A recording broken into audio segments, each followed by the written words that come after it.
Bay Buccaneers from the 48-yard line. Second down, 13. Brady lobs one downfield. Caught ball by Gronkowski inside the 20 to the 15-10. Gronkowski to the 5 to the 4-yard line. Holy guacamole. Third down, 18. Dropping Gannon, looking Gannon.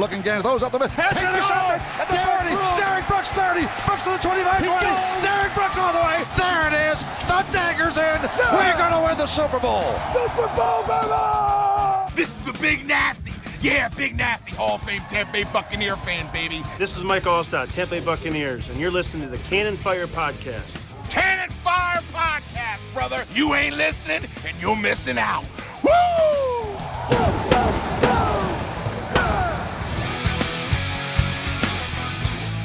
Episode 161 of the Cannon Fire Podcast coming at you today.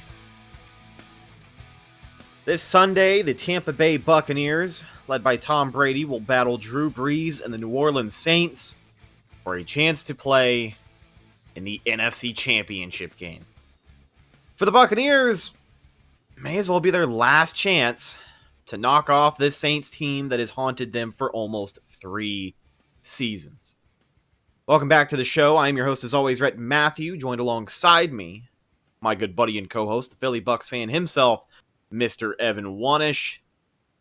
It is the game preview show. Welcome back, ladies and gentlemen. Evan, are you excited for Sunday? It's hard not to be. I mean, just like you said, the storylines write themselves, right? I mean, it's reported, not official, but reported that Drew Brees is going to retire at the end of the season. So this is likely the last time he's playing the Bucs, a team that he is tortured for how many years? What has he been a Saint for? 11 years, 12 years? So, it's just a team that he has just owned. And then against, Tom Brady, who's the greatest quarterback of all time. And then not only has Drew Brees individually owned the Bucs, but the Saints as a team have owned the Bucs, especially twice this season. So, yeah, it's definitely this one's a biggie. This is basically the equivalent to the Bucs playing Philly back in the day, Yeah. So it'll be interesting to see. That Bucs team could get over the hump, but it'll be interesting to see if this one can. Yeah. And I think it bears repeating just the magnitude of this matchup, man. It really is for the Bucs, like you had mentioned, just like Philly back in the day. But it is a chance for them to really prove to a lot of people that they are farther than a lot of folks expected them to be at this time of the year. I mean, I know that when we made predictions at the beginning of the season, we both predicted them 11-5, a wild card appearance, but I didn't think they would be one game away from the NFC Championship. And I know that one win in the playoff gets you there, but at the same time, when you put it in that scale, it's just, I don't know, it's kind of hard to believe.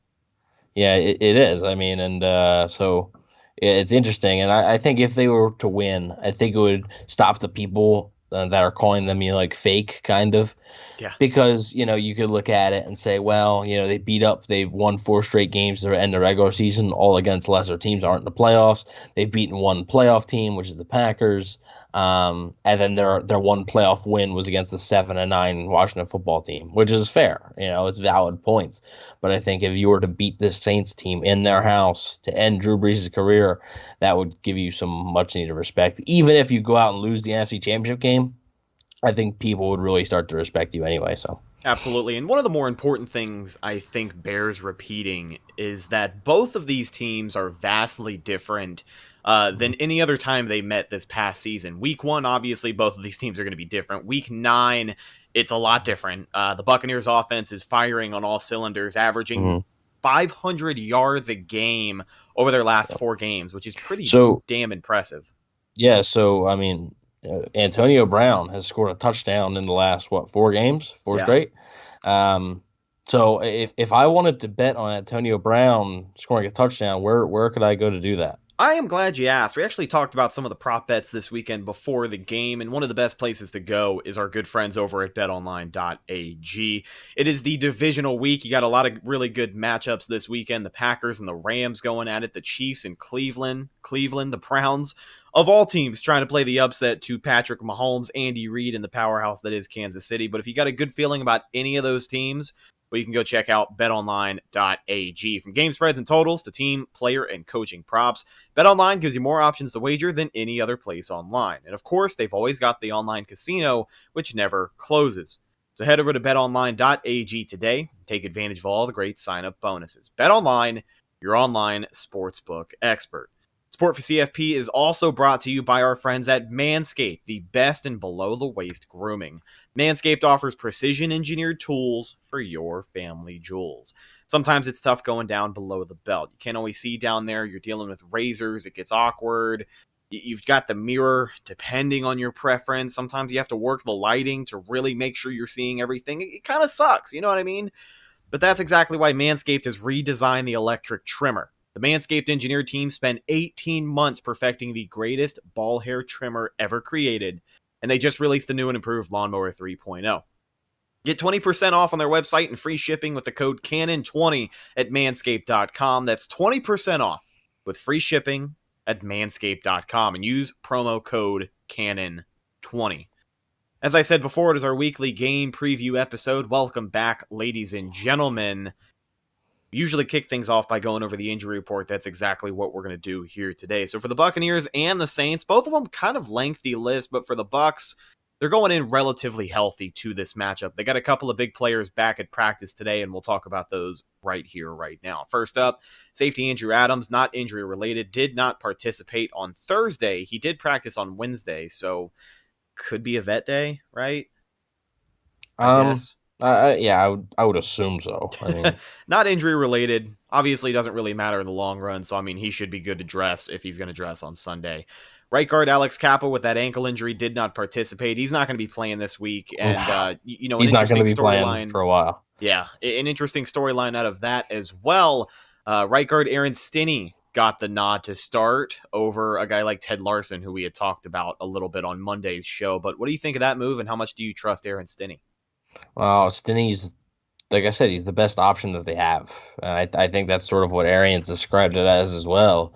Is he a great option? No. I think you would like a guy that you can really rely on.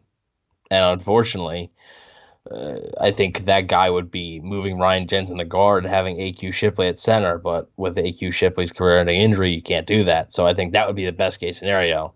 But unfortunately, you can't do that. So I think for the circumstances, this is the right move, and I think it's probably the best move that they could do. So hopefully Stinney, steps up, and then, after that, they're going to need him to step up again if they win, and then again. So he's got to step up, 3 times in a row. He's going to have to answer the bell. So. Absolutely. Next up on the list, cornerback Carlton Davis with that groin injury. He was limited at practice on Thursday. Wide receiver Mike Evans with the knee injury was also limited at practice. And wide receiver Chris Godwin with a hip/quad injury were all limited at practice. I got a feeling all 3 of those guys are going to go as well. Yeah, I'm not going to spend too much time on that. Yeah. They're going. Now, the next guy that we have on the list returned to practice today. A lot of good news for Bucs fans who are interested to see how this guy looks in the postseason. It is running back Ronald Jones off of that finger, and then the quad injury that he had pregame of the Washington game, something that nagged him during practice that week, maybe tweaked something pregame, didn't feel right, and they didn't feel good letting him go, which was ultimately a good decision because the Bucs came out victorious, but he's looking to get his this week. So he was limited at practice today, and I had seen some iffy things on the quantity that he had done at practice today, but what have you heard about Ronald Jones? Yeah, I don't think he did a whole lot, but he was out there, so it's a positive sign. Wednesday he was not practicing, so I mean it's progress. So we'll see. We're recording this on Thursday. We'll see if he practices at all on Friday. That will be a telling sign. If he doesn't practice, if he gets downgraded, he's probably out. In which case, Leonard Fournette will have to step up again. And as we'll talk about in a little bit, a few seconds, actually, the Bucs have another running back who's getting healthy. So, that's what will happen. But we'll see if he practices on Friday. Absolutely. Running back LaShawn McCoy with an illness is full participation. He's bouncing back, and he should be ready to go. Now, here's a situation that I had got today. I mean, all 3 of these guys would dress in the hypothetical situation, but it all comes down to who you would give the carries to. If Ronald Jones cannot go for whatever reason, obviously the Bucs are probably going to have some faith in Leonard Fournette carrying the load. But who's your third down back, Keyshawn Vaughn or Shady? I would go with Shady. I mean, yeah. Sometimes I would keep Leonard Fournette in all 3 downs at times, and they did that last week. But I would go with Shady McCoy. He's been there. He's done that. He's been in the playoffs multiple times. I know he didn't play in the Super Bowl, but he was on the Super Bowl team with the Chiefs last year. So, he doesn't have those ugly rookie mistakes kind of tainting his record these past few weeks either. Yeah, I mean, he holds the ball like it's a breadbasket, but yeah, I mean, he's not. I think you can trust him enough to not do that, not fumble. And now watch, he'll go out there and it's a lock. If you want to place a bet, go ahead. I would personally go with LaShawn McCoy there, but I wouldn't be surprised to see just Leonard Fournette just play all 3 downs a lot, especially if he's having success like he did against Washington. Absolutely. Defensive lineman Jeremiah Ledbetter with a calf injury did not practice. He's a guy who missed the game last week, so I don't know if we'll see him this Sunday. I doubt it. And the last guy for the Buccaneers, outside linebacker Jason Pierre-Paul with that knee injury, he did not practice on Thursday. Yeah. Now, he didn't practice on Wednesday either, and some people were asking me that, but it was concerned last week because it never happened before. But that was last week where he didn't practice really until the last day you could. So we'll see if he practices at all to Friday. But he still played in that game. So we know he's not healthy. We've talked about it here. People think this is a Jason Pierre-Paul hate podcast. It is not. Oh my God, dude. We got a lot of comments about how we don't have any respect for JPP. We have the utmost respect for Jason Pierre-Paul and love what he does as a player, but we're just being honest. We're not gonna feed you smoke. So yeah, I mean the knee's clearly bothering him. But he's not going to miss the game. So yeah, it's just playoff conditioning at this point. I mean, you look at his schedule last week. I feel like as long as the Buccaneers are in the postseason, that's going to be what his weekly schedule looks like. And another thing for Jeremiah Ledbetter really fast. The Bucs are getting Steve McClendon back, so he's activated off the COVID list. So I believe he's back. So that'll be with Ledbetter out, but you're getting McClendon back. So. Absolutely. Now, let's go over the Saints injury report. Theirs isn't quite as long, but a couple of big names on there. Offensive tackle Teron Armstead with an elbow injury. He was limited on Thursday. Tight end Jared Cook with a back. Limited participation on Thursday. Defensive end Trey Hendrickson with a neck injury was limited. Quarterback Taysom Hill with a knee injury did not participate. I'll be blunt. Do you think Taysom Hill plays on Sunday? Probably. Yeah. I mean, I don't know the extent of the injury, but I didn't think it was anything serious until I just noticed today that he didn't participate yesterday or today. I was like, okay. I know people have been asking questions for a couple of days, and I'm kind of in the same boat as you. I didn't know the full extent of the injury, but I figured if people were asking, the day after, and then here we are on Thursday, he still has yet to practice. I think it still is an interesting story. If he doesn't practice at all, if he's limited on Friday, I'll say he plays. If he doesn't practice, I'll say he doesn't play. Yeah, and I mean. Which would be big because the Saints use him an awful ton. That's exactly why we bring it up, and I guess that's why we're having the conversation now is because, it is kind of a question mark, but you're talking about the absence of Taysom Hill. That is 1/3 of their entire offense, and I'll be honest with you. You get more arm strength than Drew Brees. So. You get Taysom Hill out of the equation. I think it makes getting some consistent pressure on Drew Brees a lot easier to do. Yeah, well, I mean, they run that stupid package with Hill, so yeah. He's just like a player, I think. He's just one of those guys that probably every NFL fan base hates except for the one team, right? I feel like, and the one team is the team he plays for. I feel like that's always going to be the case. There's certain players like that. I mean, there's certain players all around the league that are like that. You could probably look on almost every team that there's a guy that most of the fan base hates.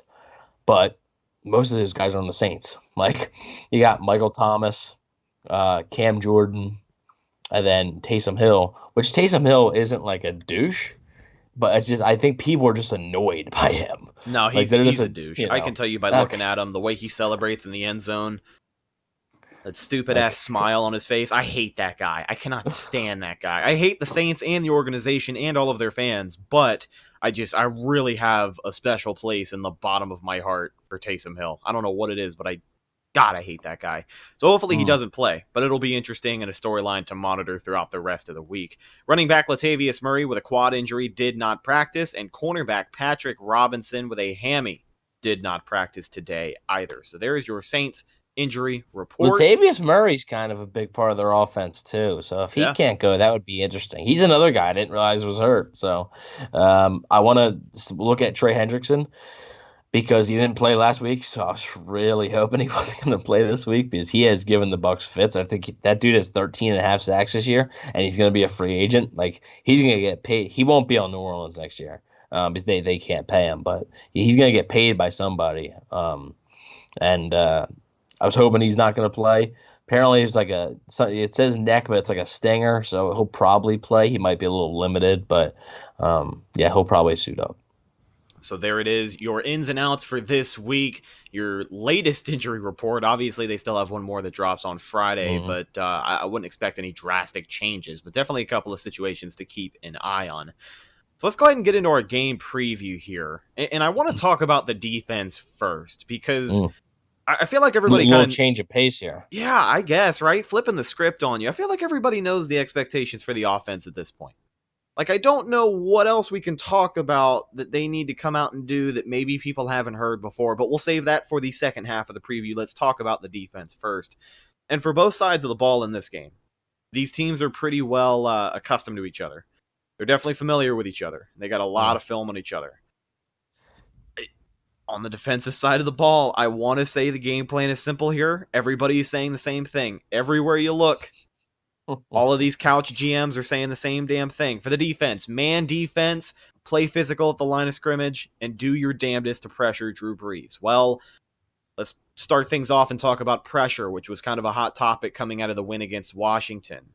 You're getting Devin White back, which is the heart and soul of the blitz on this Buccaneers defense. Pressure is going to have to come on the blitz, and it's going to start with number 45. How big of an addition is that to come back into this week? Well, I mean, yeah, that's obvious, right? I think that's, he's got what, 9.5 sacks? I mean, this dude, they definitely missed him, and he is a leader. I mean, he's got the green dot for a reason. So they definitely missed a guy like him. I mean, the only thing is, Drew Brees is one of the best quarterbacks in the NFL this season against the blitz. I think his pass rating is like second in the league against the blitz. So I'm just not sure. Like, they're just like, almost with the, when we talk about the offense, it's the same thing. It's the same thing we've been trying to preach, and some shows don't preach it. We do. They got to get pressure with 4 guys. That's how you beat Drew Brees. You don't beat him by blitzing a ton. You can blitz some, but you don't beat him by just constantly blitzing, because he's going to shred you apart, because they have that. They don't push the ball downfield. They don't. They're not a team that's going to go vertical. They're not going to peel the top off of this defense. No, they might. Unless Taysom Hill's back there, they'll try. Well, I didn't think Washington was going to either, and they almost did a few times. So, but I mean,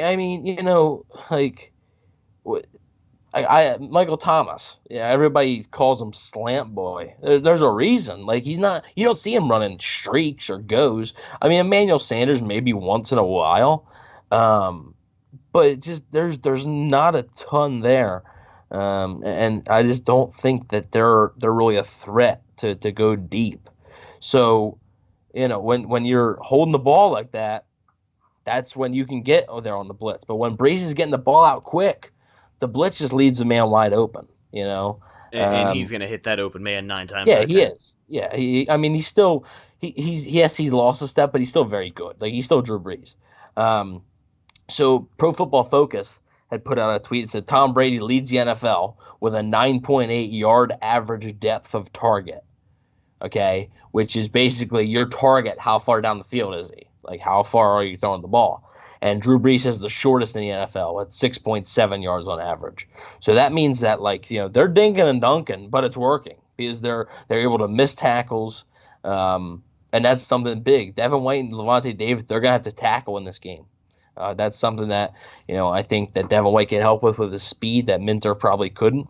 So it's a welcome addition. Trust me, it is. But they're gonna have to be smart about exactly how they use him. I did want to bring up a quote from Todd Bowles here, which I thought was a pretty good one. I at first didn't think it was real, but it is. This is from Evan Winter, tweeted this, so credit to Evan Winter. Guy's name Evan, man. Gotta love him. It says, Bucs defensive coordinator Todd Bowles on this week's matchup with the Saints, and it puts in quotes, "We're going to go in with guns blazing." what does that tell you? To me, that tells me that they're going to blitz. That's, But the other thing, Arians hinted, I think you're going to see man coverage. To end my little spiel here, I think you're going to see a lot more man coverage, and it sounds like they've really learned from that Monday night, the Sunday night game. And I went back, and last night I rewatched the week 1 game, and I watched the first half last night. I think I'll probably watch the second half tonight. But the defense, I thought, played well. There was a penalty that gave the Saints an extended drive that led to an Alvin Kamara touchdown. The Bucs dropped 2 interceptions. I thought the defense played well, and they were playing a lot of press man. So obviously they were completely healthy. They had Vita Vea. But yeah, I thought they played well. So it's a big key to get Devin White back, though. Yeah, absolutely. Now, another thing for this... I covered everything there almost. Yeah, there you go. One more thing I want to talk about for this Bucs defense, and I guess it applies to both sides of the ball as we kind of start to transition here, but let's meet at a mutual point. Something that needs to be discussed is the mental game, because that is always a factor when not only are you playing a division opponent, but whenever you're playing the goddamn Saints, okay? Mm-hmm. It is something that has eaten Tampa Bay alive, and we have said it before every single matchup with this team for the past 2.5 seasons. Win the mental game. Do not let them get in your heads. And for the Bucs, it's kind of unfortunate because it's almost like New Orleans has a head start on getting in their heads, right? Every time they play, it happens a little bit sooner than you expect. You're going to be looking at guys like Chauncey Gardner-Johnson really jawing at people, trying to get guys ejected. He got somebody ejected last week in their playoff game against Chicago. They're going to have to keep their guard up, and they're going to have to play level-headed because that's how you beat this team at the end of the day. Yeah, I mean, we've said it here on the show a lot. They're in the Bucs' heads. I mean, they just are. There's not really a way that you can say they aren't. I don't, I guess, we get called fake fans for saying that the Saints are in their head. And, when you're, 0-5 against the team in your last 5 meetings, it's hard to say anything otherwise, folks. Yeah. But listen, we addressed it on the Monday show, and we're kind of addressing it a little bit here. We're eventually going to talk about how, the Bucs still have a chance to win this game. It's not like all hope is lost because, as of right now, they're behind in the mental game. Yeah, they're definitely, the Saints are coming into this game completely confident. And why shouldn't they be? Why shouldn't the Saints be confident? Because the Bucs have shown no evidence that they can beat this team, right? Of those, the 0-5, right? 5 straight losses. Only one game has been within 1 score. 1 game. And that's the only game that was it was in single digits. The rest of the games are wins by the Saints by double digits. That was the one game was week 5 last year. It was a 31-24 win for the Saints. Teddy Bridgewater was in. And guess what? The Bucs scored a touchdown with Chris Godwin with basically no time left in garbage time. So that game was 31-17. That was a double digit, right? But the Bucs scored a touchdown with no time left to make it 7 points. This Saints team has owned the Bucs. Completely owned the Bucs. I'm sorry. I love Mike Evans. Mike Evans gets owned by Marshawn Lattimore. If he gets owned by Marshawn Lattimore on Sunday, the Bucs will not be playing football anymore this season. Like, they need to come out here and they need to have a performance like they haven't shown you, right? And that's why I know a lot of people are hesitant to pick Tampa. There are some picking the Bucs, but it's just the Saints, for some reason, they're a good team. It's not like the Saints are this bad team. They're, how many straight years have they won the NFC South? 3 or 4 straight, I think, something like that. They're a good organization. They have good players. It's a lot of homegrown talent. Their entire offensive line is all draft picks. Yeah, they don't go out and sign the biggest free agents or do that. They've built through the draft, really. They used to go out and try and get the big free agents when they weren't really drafting well, and see how that got them. That got them to a lot of. There's, I think, what was there, 2 or 3 years straight that they went 7-9. And then they started to draft well. They got Alvin Kamara, they got Michael Thomas, they got Marshawn Lattimore, Trey Hendrickson, Sheldon Rankins. Cam Jordan continued to develop. Ryan Ramczyk on the offensive line, Eric McCoy on the offensive line. There's so much talent there, and they finally accumulated it all. And they're just, they're in the Bucs' heads. And I don't know how it's going to happen, but the Bucs need to get the Saints out of their heads. I like I said, I don't know how. I can't. If you ask me how, I can't. I don't have an answer. Right? You just have to focus on one goal and win. Right? Just use it as motivation almost. Say, like, these guys last time they embarrassed you. That was embarrassing. That was one of the most embarrassing losses, but Bucks losses in recent memory. Right? I think one of the most Sunday embarrassing losses out of the entire 2020 NFL season for any team. Yeah, exactly. 2020. Yeah, I mean, there's been a ton of big time blowouts, but this was a game between two teams that were basically fighting for the division at the time. And I said, if the Saints won, they were going to win the division. I thought whoever won that game was winning the South. And it's Sunday Night Football, your house, Raymond James Stadium, and you get embarrassed. You get steamrolled. That's embarrassing, right? So that's going to be the motivation. That's why I think this game's a lot closer this time. It's definitely going to be a lot closer. I think it's going to be one score. Oh yeah. This game is going to be close. The Bucks are not. I don't really think the Bucks are going to get blown out in this game because trust me, they've been remembering that Saints game since it happened. Yeah. Right? Even with the wins or whatever and the good times, they still remember what the Saints did to them. And then that post game, the locker room celebration and stuff like that the Saints got fined for. That was embarrassing because it happened in your locker room. Yeah. That's embarrassing. So every single player and every single coach has certainly remembered that. Yeah. I think one more thing to remember here, and we're not going to spend too much time breaking it down. I think it's just an interesting stat to throw out. Correct me if I'm wrong here, but I think history favors the Bucks. I'm pretty sure that a lot of the teams in playoff history that have been swept by a team during the regular season, 100% of the time go on to win that third matchup. And obviously the Bucks are still yet to be determined, but when you look at history and how things play out, I think it's 4-0 or 5-0 since those games have happened over the last 50 years. No, unfortunately, that's not true. What is the record that I'm thinking of then? Because there is there is a record, and I don't really expect you to pull it out of your ass here, but I'm not sure. I'm really not. All right, sure, well then forget I said anything, folks. So all right, don't even worry about it. The thing is, when a team that sweeps its opponent in the regular season and then they meet in the playoffs, it's happened 32 times, and of the 32 times, I believe 20 times. The team has been a clean sweep. See, I hate that I told you, I don't expect you to pull this out of your ass, and then you just pull it out of your ass. All right. Well, I mean, it's three. So 20 times. I believe this could be off, but it's pretty close to the right numbers. 20 times the team that's won twice has just won again. Yeah. And then only 12 times the most recent one was, I believe, the Cowboys had beaten the Giants twice in 2007.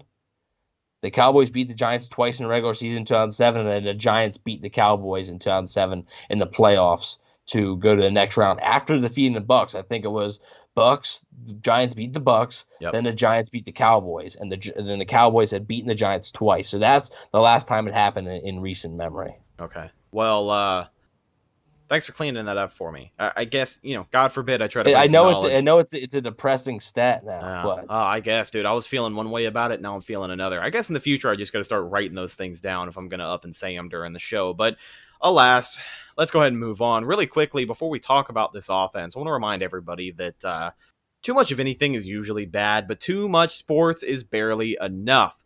With that in mind, say hello to January 2021. From an expanded NFL playoff, the College Football Championship, which was just played on Monday, and I picked Bama by 10. They went out there and won by 30, damn it.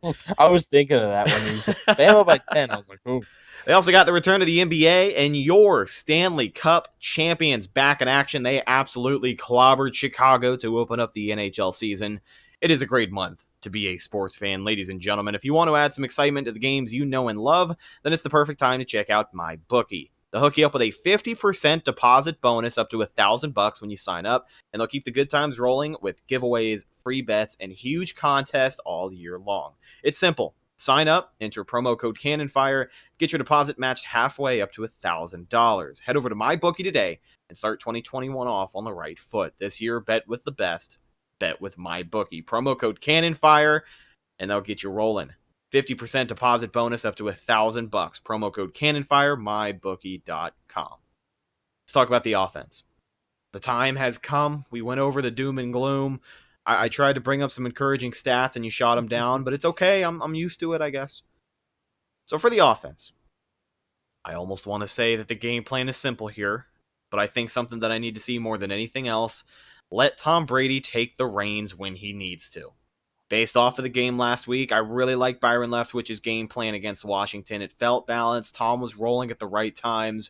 What do you think is the biggest key for the offense against New Orleans Sunday night?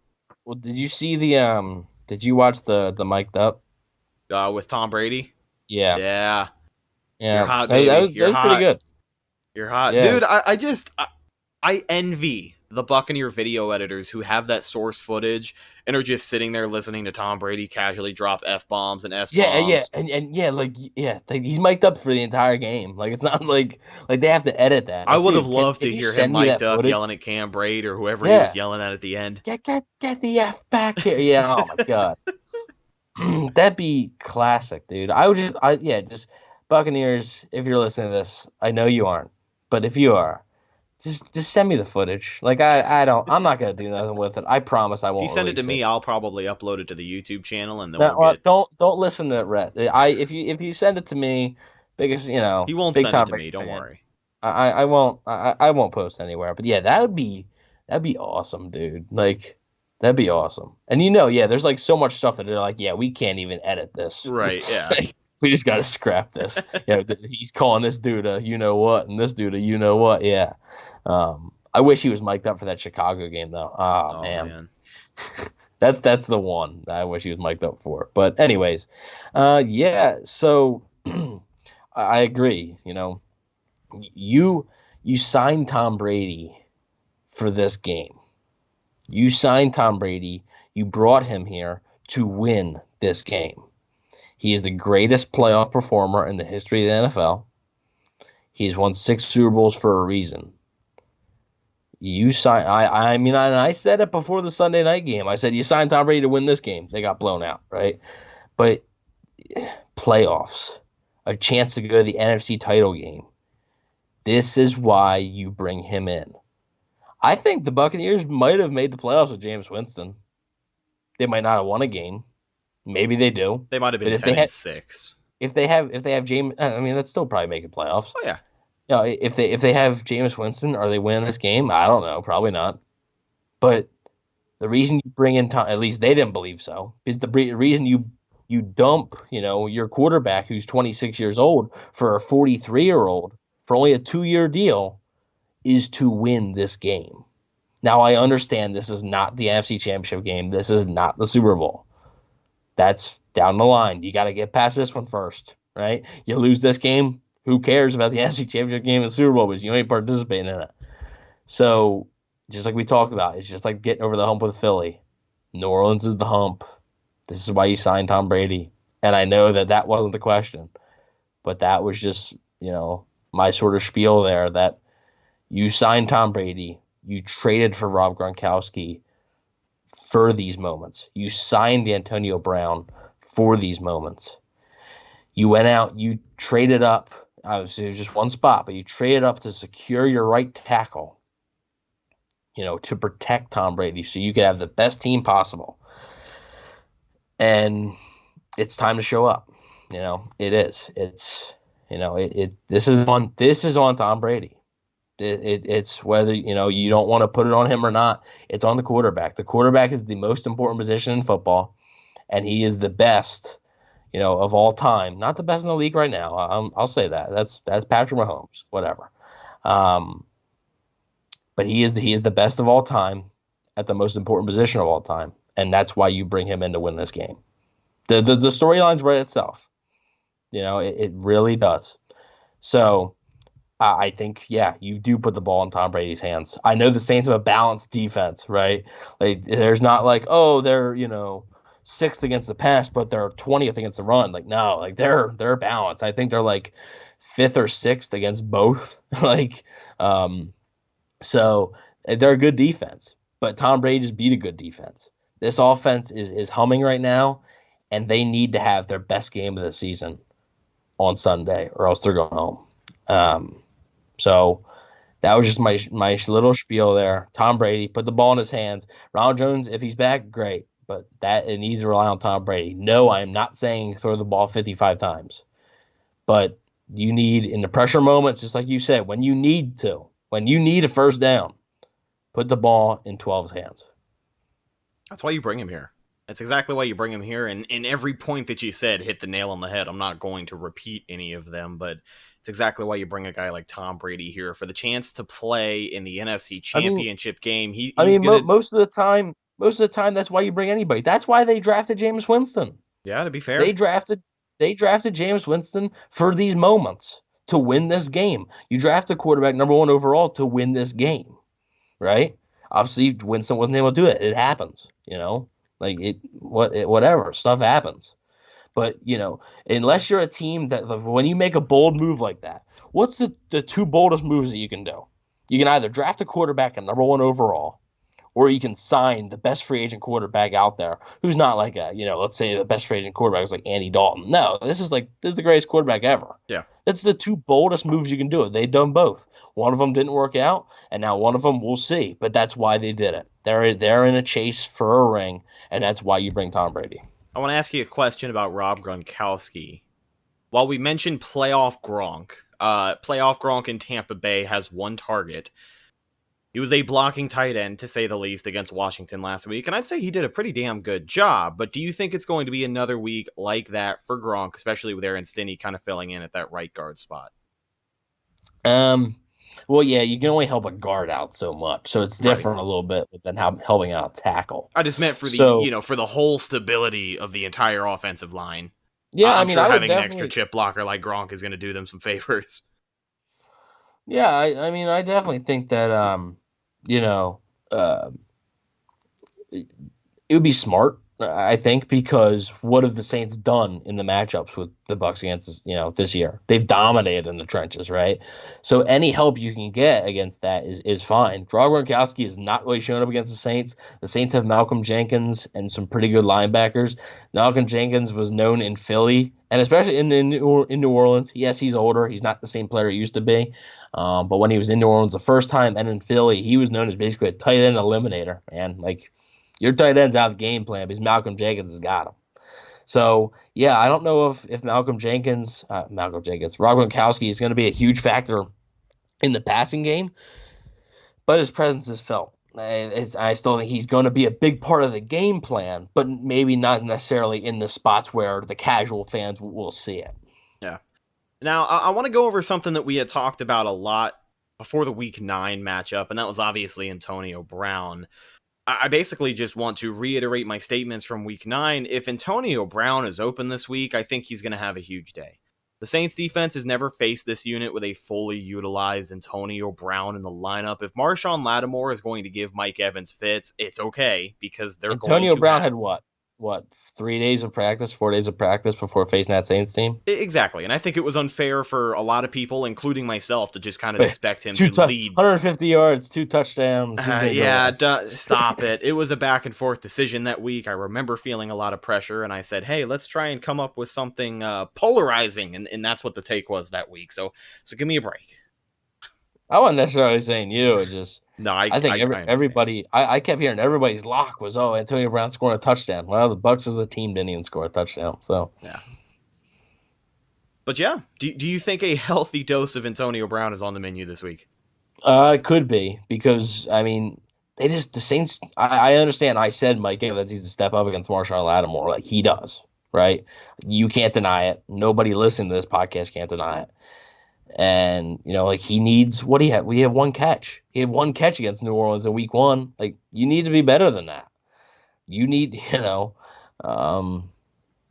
have to be better. And Chris Godwin had a decent day against the Saints. Actually, what was that? That was the game Week 1. Yeah, he got put in concussion protocol. That's right. He got that hit, but he played Week 9 against the Saints. It was after he had a splint in his finger, though. So Still not 100% healthy. And then you're playing, obviously, Antonio Brown, who the Saints, like you said, have not really seen, I don't think, in this Bucs offense. Like, yeah, they saw him physically there, but, like, was he really a huge part? I know, everybody says, oh, Tom Brady just forced the ball to AB in that game. AB was, like, 4th on the team in targets. So let's not start that. But I mean, yeah, they haven't seen a Bucs offense with Antonio Brown clicking like this one is. And, I mean, week 9, they were pretty close, I think, to chemistry-wise with Mike Evans and Chris Godwin. But the chemistry wasn't there with Antonio Brown still. And I think the chemistry is there with really everybody now. It's going to come down to how this offensive line plays. If the offensive line can give Brady time, I think he's going to be able to get the ball to Antonio Brown on those quick screens and the quick slants. And Mike Evans maybe. And because Mike Evans and Chris Godwin are obviously going to attract a lot of attention. And the Saints' weakness is really their cornerbacks. Like, Marshawn Lattimore's good. Janoris Jenkins is and they don't really have much of an option for the third guy. So Antonio Brown could be that guy, depending on what the Saints throw out there. Antonio Brown might be facing Janoris Jenkins, which I like that matchup, and then Chris Godwin maybe inside versus a guy like P.J. Williams. So those are the two matchups I think the Bucs need to really take advantage of if they want to be successful. Now, as far as the run game, to kind of wrap things up on offense, we haven't talked a lot about it, and it's because I just feel like for the first time this entire season, there really isn't that much to talk about. Yep. I mean, yeah, you've got Rojo returning from injury, but don't screw up. How's that? Yeah, Don't fumble the ball. Don't cause any turnovers. Tom Brady can't throw an interception, and they can't fumble the football. But they have to play a clean game. The question I wanted to ask is, again, I think this game is going to be in Tom's hands more times than not. But when they go to the run game, because they will. If it's Ronald Jones, do you think we see a full game of Ronald Jones, or do you think we see that rotation with Leonard Fournette, maybe a third down back every once in a while? Like, how do you think it plays out with Rojo kind of back in the lineup? I think you're going to see like a rotation kind of. I think you'll see it might all depend on how Jones is feeling. I don't think the Bucs are going to go out there and hand the ball off to Ronald Jones 20 times. So, I mean, we'll see what happens. But I would expect a balanced dose of each with, if Jones does go and then maybe you get Shady McCoy mixed in there. I don't think you're going to see Keyshawn Vaughn at all. Besides on maybe special teams or something, I don't think you're going to see Keyshawn Vaughn unless there start to be injuries, guys go down. I don't think you're going to see Vaughn at all. So I think it would be, Jones and Fournette, maybe with a little mix of Shady McCoy. Vaughn might be inactive for this game. That's what I'm thinking too. I think if you're going to be able to dress Rojo, Leonard Fournette, and Shady, Vaughn's probably not going to dress. But it's for the best, because what has he shown us in the playoffs so far? Nothing super great. So we'll have to just kind of wait on the Keyshawn Vaughn project until next year. But ladies and gentlemen, every single week here on the Game Preview Show, we do something called the Weekly Checklist. And what it is, I put together a list of 3 things the Buccaneers are pretty much going to have to do if they want to come out victorious against the Saints this Sunday and advance to the NFC Championship game. I'm not ever going to get tired of saying that. Oh, man. All right, so here we go. Number 1, we talked about it a little bit at the halfway point of the show, but I'll bring it up again. Win the mental battle. The Saints are going in here, specifically the defense.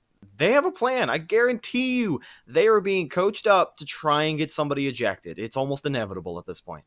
Watch 22. Yeah, I mean, I know we're going to get punches thrown. I know we're going to get a couple of scuffles, but it's going to be up to Tampa Bay to not let it eat them alive. And I think with a guy like Tom... Just ignore it, man. I know it's easier said than done, but just ignore it. Well, with a guy like Tom Brady leading the charge and, talking to guys on the sidelines, I don't think it should be an issue, especially in the playoffs with everything that's at stake.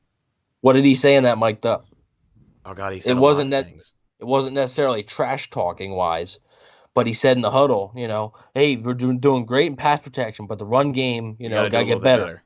We know what 99 is trying to do. Yep.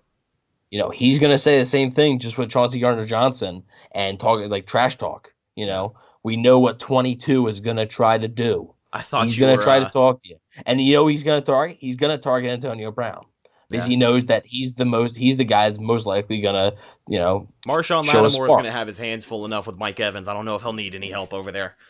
Yeah, well, Mike Evans, yeah, Marshall, that's a guaranteed scuffle there. So. It's funny, too, because when you brought up the Brady mic'd up, my mind immediately went to the inadvertent mic'd up in week 1, where he said, F you, 22, you're a little bitch. Yeah. That's Yeah. definitely... I actually just heard that today. I did not know that was a thing until dude. Literally this morning. I remember hearing it live. That was probably the highlight of Brady mic'd up this season. Literally, and it wasn't even meant to happen. It wasn't even mic'd up, really. The mics picked it up. Yeah, I did not know that until this morning. I literally saw that. Oh man, it is so awesome. It is a clip floating around social media. If you guys haven't checked it out, definitely go find it. It shouldn't be hard to find. It's after if you want to go find the broadcast one, it's after the Chris Godwin incompletion where Brady thinks there's pass interference. Oh, Brady was calling. He was pleading his case. Yeah. All right. Number 2 here on the weekly checklist, you have to make pressure. I don't care how you get it. You're not going to be able to rely on the blitz the entire game. We kind of talked about that. Drew Brees able to pick it apart as quickly as he is, and Tampa Bay giving up a lot of yards when they send it in on the blitz, if it's underneath, if it's the dink and dunk offense. It's Blitz Blitz was non-existent on Washington. It was existent as far as them running it, but if they blitz like that and don't get home, it's going to be a long day for the defense. Listen, in a healthy dose of 45 up the gap is nothing I'm opposed to, but you just have to moderate it, and you have to make sure you can try and bring pressure with 4. We've been saying that for weeks, and I know it's kind of a dying cause here, but you have to make pressure some way, somehow. That's the only way you're going to throw Drew Brees off of his game, especially against Tampa Bay in the playoffs. Number 3, let Tom drive the boat whenever he needs to. We literally just talked about this, so I don't think we have to spend that much more time talking about it. But if Brady tells you he wants to call the plays on that drive, Byron, well, I don't think they have a choice at that point. But yeah, let Brady do what he needs to do when he wants to do it. Evan, is there anything you want to add to the weekly checklist before we get into our score predictions? No, that sounds like a pretty good one to me. I just don't know how they're going to generate pressure in this game because, to me, they just can't blitz, and I have no faith in this 4-man pass rush. And why should I? What have they shown? They haven't shown anything. Yeah. I don't know, man. I don't know. Well, I guess we'll see. The tone of your response there already gives me an idea to hear your score prediction. You told me way back on Monday that you're not going to say anything at all about your score prediction until this very moment. So with that being said, I'm actually going to give my score prediction before you. Ha ha ha. Very close game. I think this is the game that everybody has wanted Brady versus Brees to be this season. Week 1, it got out of hand right around the 3rd quarter. Week 9, it was out of hand in first 4 minutes. The kickoff. This is the matchup that people have been wanting to see. This is primetime football. This is Tom Brady versus Drew Brees for possibly the final time. I think it's a lot of points on the scoreboard because I don't trust the Buccaneers 4-man pass rush. And with that being said, my final score, 37-34. You already know what it is. Buccaneers come out on top and they advance to the NFC Championship, but that is just my prediction. If you guys have your own predictions, drop them in the comments down below if you're checking us out with video over on YouTube. Now, Evan, my man, the Philly Bucks fan, Mr. Too Legit to Quit himself, What are you thinking? All right, so here we go with this again, huh? The New Orleans Saints. This is, man. So Bruce Arians is 0-4. I wish some of the games were just closer, man. I know that, sometimes, week 1, Brady with his teammates not getting any time to practice, and Drew Brees and Michael Thomas, they could basically do it in their sleep. I get it, right? Week 1 was kind of but week 9, man, they got the doors blown off of them. And it was just the worst defensive game plan I've ever seen. Literally. I mean, it was awful. And when you can't get pressure with 4, and you're going to play zone like that, it's going to be the same result. If they try to play zone and not get pressure with 4, it's going to be the same exact result. The Saints, every time the Saints didn't score quickly in that game. It's not like they were driving down the field in 2 minutes. They were taking 6, 7, 8 minutes off the clock. And that's what I think maybe the Bucs have to do on offense to keep Drew Brees off the field. But, I mean, they're a big play offense, so, I mean, I doubt it. So here's the thing.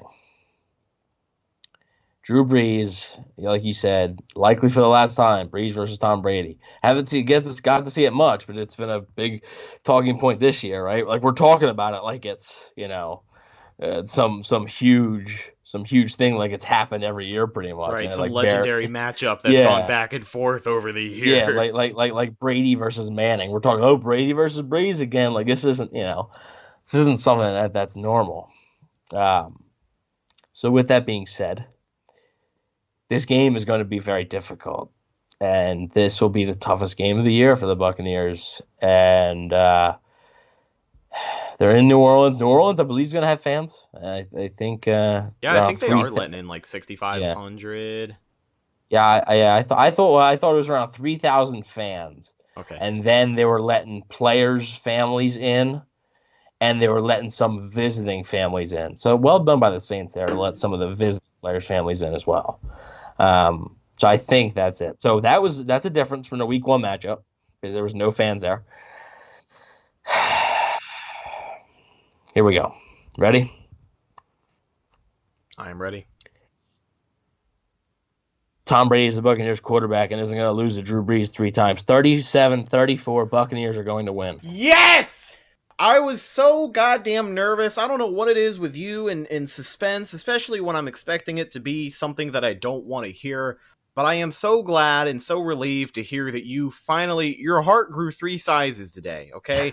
I mean, I know that you've picked the Bucs to win before on this show, but in a matchup like this, I was truly expecting you to say that this is where the Bucs stops. But Rhett, I'm not joking to you that 37-34 was my score from the beginning, and that's exactly your score. Yeah. Like that was when I texted you on Monday, I knew what I was doing. It's a close game.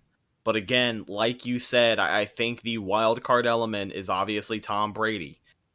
He's not losing to Drew Brees 3 times in a row. No way, He's not. man. And I know this is going to get old takes exposed if it happens. But I don't care. I don't care. Nobody watches Tom our Brady, show who's gonna tag us on freezing cold takes. I don't think exactly. so. The Buccaneers team in the past might lose to Drew Brees 3 times in a row. I mean, they already basically have, but not Tom Brady. Tom Brady is not losing to Drew Brees 3 times in a row. Book it. The Bucs are going to the NFC Championship game. Ladies and gentlemen, that's just about going to do it for this episode of the Cannon Fire Podcast.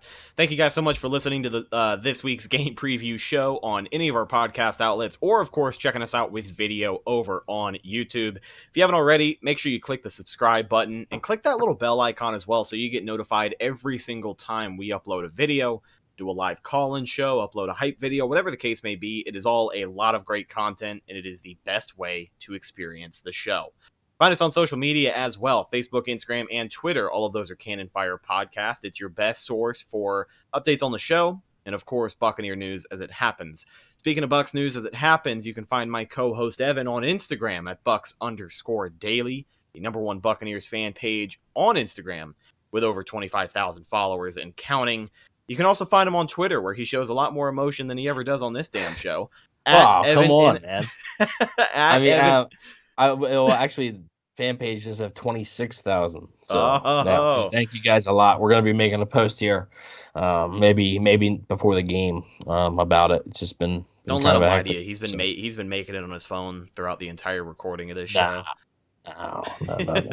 Evan NFL is where you can get at him on Twitter. And last but not least, you can find myself on Instagram and Twitter at Rhettakus, RHETTAKUS. If you follow me, I will follow you back. Well, folks, this is it.